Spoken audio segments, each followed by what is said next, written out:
ลาบไก่โอ้อาหารเมืองลาว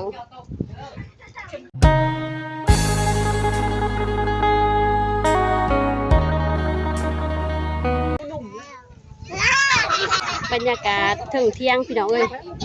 ถึงตูบถึงเที่ยงหน้า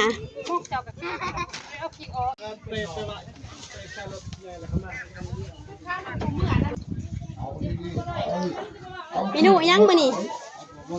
น้องซาโบลาบไก่โอ้อาหารเมืองลาวบรรยากาศที่เที่ยงไห้เที่ยงหน้าพี่น้องเอ้ยฝากพรกินข้าวเที่ยงเมนูมื้อนี้กะลาบไก่พี่น้องเอ้ยถูกอาหารบ้านหน้าเฮาเนาะบ่ได้เนาะพวกขวานนี่เนาะเสือเขียวนี่บ่พวกขวานนี่พวกขวานเฮาจักคนมื้อนี้นี่3คนบ่พวกขวานเฮามื้อนี้นี่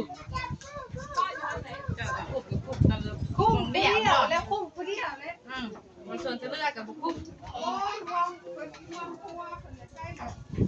ว่าจะจ้องไปใส่อะไรจอมเสื้อกินตัวนี้เลยมันบด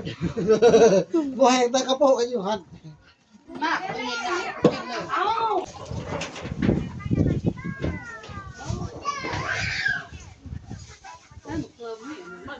อันนี้FC มากินข้าวนำกันเด้อมื้อนี้เด้อถึงเที่ยงไห้เที่ยงหน้าเนาะ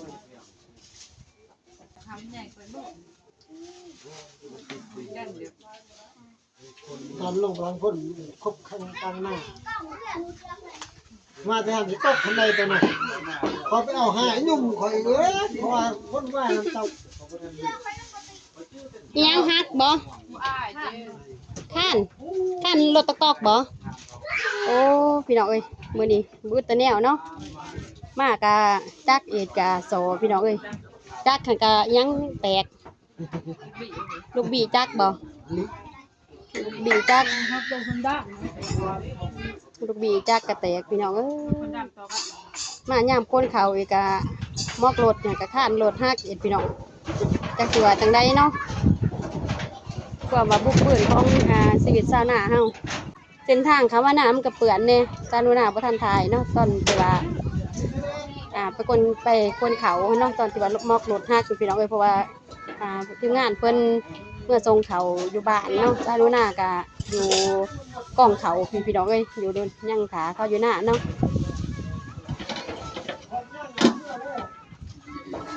เลยบ่ได้เอาฝากมาฝากพี่ฝากโต๊ะพี่นางนกอีสาน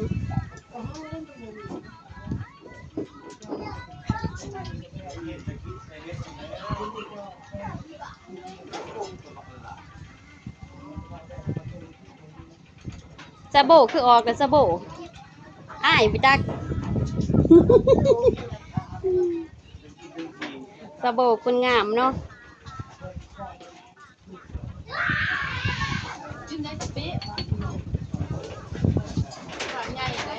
บรรยากาศพร้อมประสานเสียงลมมะลีพี่น้องเอ้ยลมพัดสังกะสีเสียงเป็นไงมันเด้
ทางลง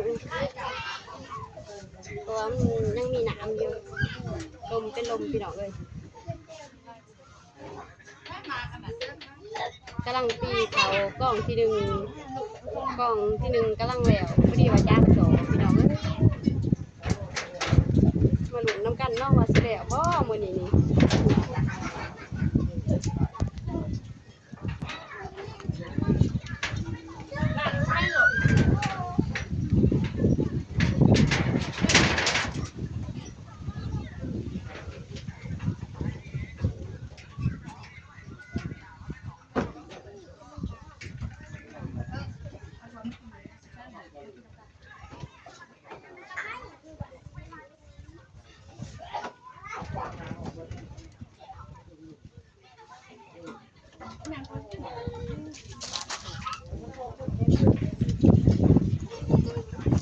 สบายดี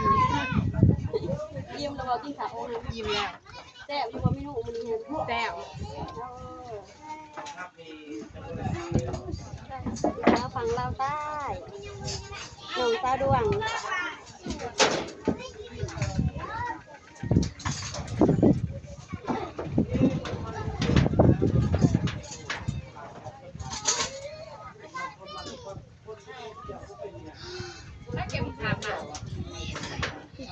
มาถามน้องนี่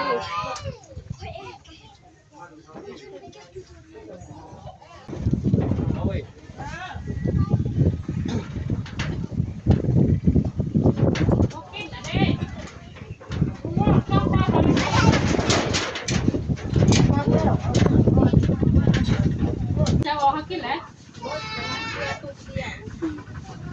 เดี๋ยวขอความกินผมก็ได้กินไม่ใช่เหมือน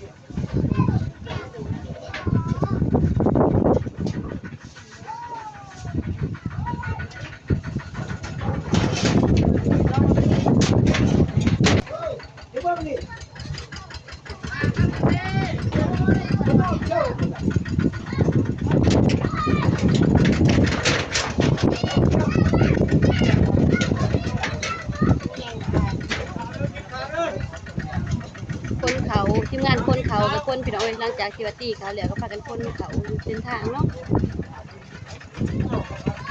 ได้มาก่อนทำไม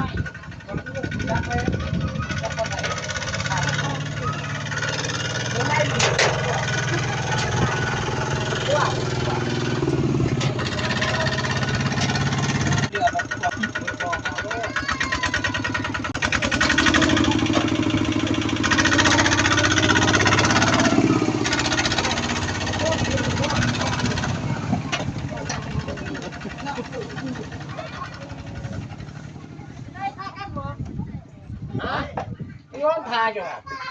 ก้อนจ้าก็กินด้วยกินข้าวก้อนข้าวก้อน อย่างซองกล่องพี่น้องเอ้ยเวลาให้แล้วคะแนนที่เนาะ จักแล้วไม่พอ จะสิสอเด้อ ข้าวก้อนกินไป ไปพี่น้อง